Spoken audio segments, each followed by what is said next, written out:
Lots of us are in the middle of getting ready to go back to school. You have young kids, you have old kids, you yourself are going back to school. So here are 5 things that you want to avoid as you're trying to get organized for this new season.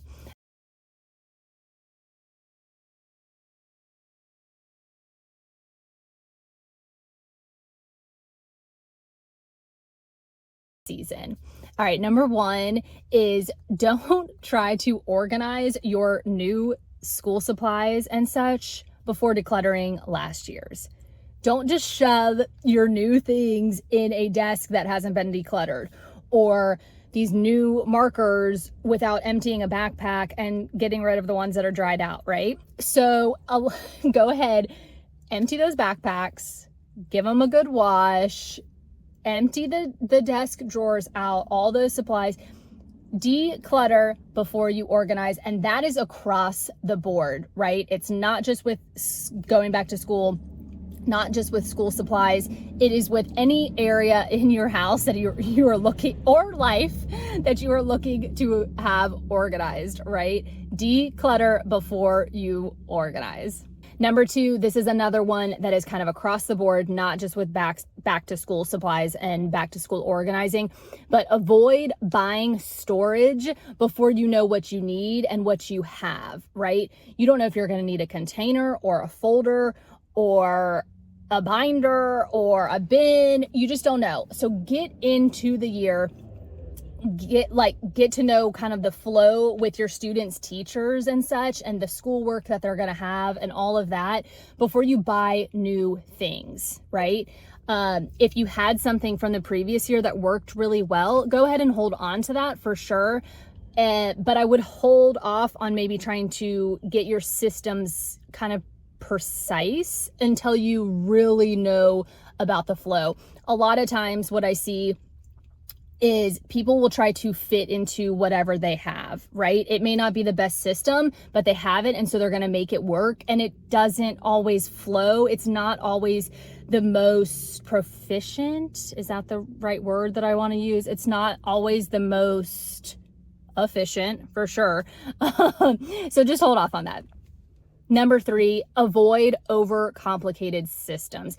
If your kid has to do 5 different steps to put his homework away or get out the crayons he needs, they're not going to do it. They're not going to do it. You're not going to do it, right? Again, this is another one that's just across the board. Doesn't even have to be for school stuff. If it is overly complicated, you're not doing it. The kids aren't doing it. Do not set them up for failure. Keep it simple, right? Or whatever. What is that? It's like KISS. Keep it stupid simple or something like that. Keep it easy peasy. That increases the chances that it will actually get done. Your things will get organized and be tidy. Number 4, avoid storing those daily items that you need, lunchbox, backpack, binder, whatever it is, in hard to reach, hard to access, not easy places, right? You need to grab it and go. Mornings, you know how mornings are? You're in a rush, right? You're crazy. You're going crazy. Make it simple. Grab and go, easy peasy. This will be the same place they put it when they get home too, right? So make it easy for them to drop off when they get back from school and easy for them to pick up in the morning rush. I've said this, I think in the last video, I say this in a lot of videos. I love a drop zone. You've got to have a drop zone. Again, it does not have to be this overly sophisticated mudroom. It doesn't have to be anything fancy. So please hear me when I say that. All it takes is some hooks and some baskets, something like that. But it's going to be the same place. They drop it, pick it up, make it easy.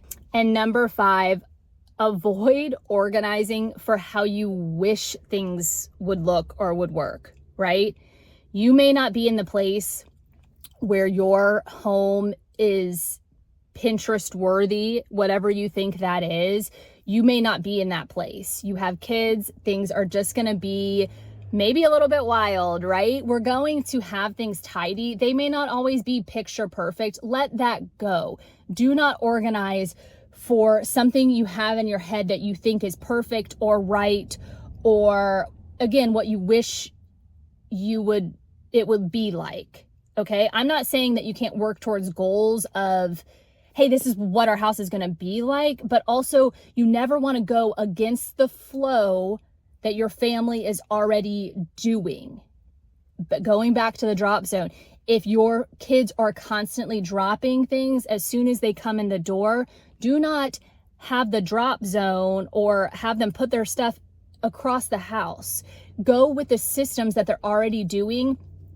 Trust me, the ease will be, it will be there versus fighting against something and having constant battles with them each day. You know, you don't want to drive yourself crazy. So while, yes, I want you to have goals, and if you have a pretty picture of what you want your house to look like, that is great. But I want you to keep it realistic and not fight against the flow, the natural flow of things. Okay. So you can make it pretty and make it like that, but just don't be worried about, this is really how I wish things were, right? This is really how, you may love the idea of all open storage in your house, but if you also open a cabinet and like things are pretty much falling out and it's so stacked, open storage is not for you right now, So it's just things like that. Like, you want to be realistic.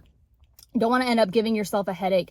Have things look a certain way or feel a certain way, but don't fight against the natural kind of way you're already doing things, right? I am praying this is one of your best years yet, that this school year you stay happy and healthy and safe and of course organized, right? So I hope this video blesses you. If it does, please share it with someone you think that would help. And as always, it means the world to me for you guys to subscribe. It makes it easier for me to keep doing these videos worth the time. I love doing them with you. And I want to keep making them. So stay tuned for some more videos. If you have anything specific you'd like me to kind of discuss or talk about, whether it's school related or just organizing in general, please let me know. Let me know in the comments. I always want to bring you guys stuff that is beneficial to you. I share stuff that I think is beneficial to me as a working mom, wife, having 2 little kids. So I want to share something that is good for you as well. So thanks for being here. I'll talk to you guys soon. Subscribe to my mom's channel.